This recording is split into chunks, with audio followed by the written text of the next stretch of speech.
जी इस वक्त हम जनाब तहसील रोड जो पे आए हैं, जो सदर थाने के साथ जनाब हमारे बहुत ही प्यारे जनाब दोस्त हैं, भाई हैं, माशाल्लाह बहुत ज़बरदस्त काम कर रहे हैं जनाब। ये देखें माशाल्लाह लंगर चल रहा है, ये दिखाएं जी लंगर, ये ना ये खाना भी खिला रहे हैं लोगों को, हैं जी। ये फीसबिल्लाह लंगर लग गया हुआ है और साथ जनाब ये जो जनाब यहाँ पे शुगर की फ्री दवाई भी दे रहे हैं और बवासीर की भी फ्री दवाई दे रहे हैं। आए बात करते हैं इनके साथ। जी अस्सलाम वालेकुम सर, क्या हाल है जनाब, ठीक हो? जी अल्हम्दुलिल्लाह। अच्छा जी, ये ते सारे ये जी तुसी दवाई दे रहे हो ये खुद आप तैयार कर रहे हो? ये सर बिल्कुल असी आपू तैयार करने हैं, बहुत जबरदस्त और ये नायाब दवाई है और शिफा देने वाली पाक अल्लाह दी ज़ात है जी, बेशक अल्लाह दी ज़ात है। असी इस दवाई विच वो चीज़ां पाईयां ने कि जड़ियां के नायाब ने, सही है, नायाब और कीमती ने। असी सिर्फ और सिर्फ अल्लाह ताला दी मखलूक दी खिदमत कर रहे हैं और इस लंगर दे विच असी फ्री ऑफ कास्ट ये दवाई दे रहे हैं। जी जी जी, ठीक है ना। तो इंशाअल्लाह ताला साडी ये लंगर मैं शुरू किया हुआ है अल्लाह दी रज़ा दी खातिर और साडी कोशिश है कि मैं इस लंगर नूं जड़ा ना मतलब है कि डेली बुनियादत है अल्लाह ताला मैनूं तौफीक दिया तो मैं इस लंगर नूं डेली बेसिस ते लैके आवां। ठीक है ना इंशाअल्लाह ताला। और ये लंगर जारी व सारी रहेगा तो इस इंशाअल्लाह ताला कमी नहीं आवन ली। और इस जड़ा ना मेन चीज़ मैं एक होर आखना चाहवांगा, इस लंगर दे विच असीं जड़ा ना करोड़पति बनने वाला वजीफा भी बिल्कुल फ्री दे रहे हैं। वजीफा पढ़ो अल्लाह ताला को मंगो, तुम्हारी दुआ कबूल होसी। अगर अल्लाह ताला करोड़पति बनोगे तो करोड़पति बन जाओगे। क्या बात है, वजीफा भी दे रहे हैं करोड़पति बनन दा।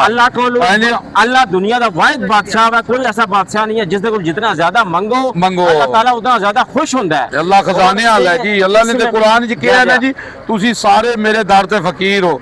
इसमें आज़म वाला वजीफा है, तुसी वजीफा कर के तुहानू तरीकाकार भी दसांगे किस तरह पढ़ना है। तो इंशाअल्लाह ताला बफज़ल खुदा अल्लाह ताला तुम्हारी हर दुआ हर मसला हल करेगा। और वजीफा भी फ्री लैके जाओ इत्थों। अच्छा जी, जी जी। अच्छा जी, ते अच्छा जी किस तरह तुहाडे कोल दवाई लैनी है, जी शुगर दी दवाई है, तुहाडे नाल कॉल ते राबता करना है? साडे कोल इस वक्त मौजूद है, जिस नूं जरूरत है साडे कोल फ्री ऑफ कॉस्ट शुगर दी भी ते बवासीर दी भी दवाई लैके जा सकदा है। ठीक है जी जी, दवाई इस वक्त मौजूद है जी। जिन्हें लैनी है ते ये किस सिर्फ ऐसे दिन नहीं मिले करेगी, बाद में भी किसी लोड है फोन नंबर दे फोन नंबर देते हैं। मेरा फोन नंबर है 030158299948। ये मेरा नंबर है तो उस पर तुसी कॉल करके तुसी बाद में भी दवाई ले। अच्छा जेड़ा करोड़पति बनन दा वजीफा है वो की पढ़ना है जी? ओदे विच है सिर्फ मैं तुहानू दस देना, ये वजीफा जेड़ा ना इसमें आज़म दा वजीफा है अलिफ लाम मीम अल्लाह ला इलाहा इल्ला हुवल हय्युल क़य्यूम। ये 313 दफा तहज्जुद टाइम पढ़ना है, 2 नफल हजद पढ़ने की बाद और नमाज की पाबंदी करनी है और हर टाइम दुरूद शरीफ पढ़ना है। इंशाअल्लाह ताला बफज़ल खुदा अल्लाह ताला तुहानू इतना देगा कि तुहाडे कोल संभालन नहीं होने लिया। खुद भी पढ़ो वजीफा और अगे भी दियो। कितना चिर पढ़ना है जी? ये कोई तकरीबन 40 दिन एक पढ़ना, 40 के दिन यानी 40 दिन तुसा करना है ते उस तो बाद जेड़ा रिजल्ट है। अगर तुसी गड़गड़ा के अल्लाह को दुआ मंगोगे अल्लाह ताला दी ज़ात है, हो सकता है वो तुहानू इसकी जल्दी भी अता करते हैं। ठीक है, अल्लाह ताला जो फायदा पहुंचाना चाहे तो सारी दुनिया मिलकर तुहानू नुकसान नहीं पहुंचा सकती। बेशक जी, बेशक जी, ये बिल्कुल सही है जनाब।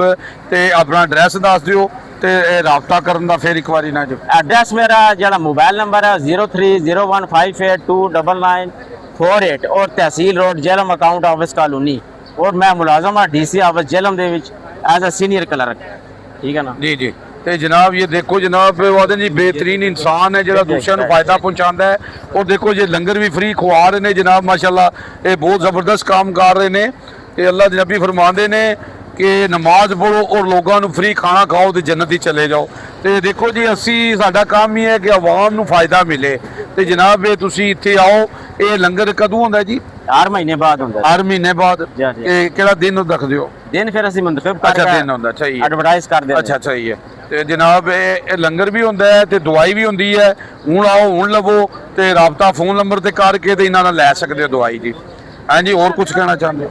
और बस ठीक है, बस ये लंगर शुरू किए है तो बस अल्लाह ताला सानू तौफीक दिया ते बाकी किन्ने बंदे नूं लंगर खवांदे हो? जितने भी आ जान। ते किन्ने चिर तो शुरू है काम? ये तकरीबन साल होने वाला। साल हो गया जी इन्हां नूं ये जनाब ये काम कर रहे ने।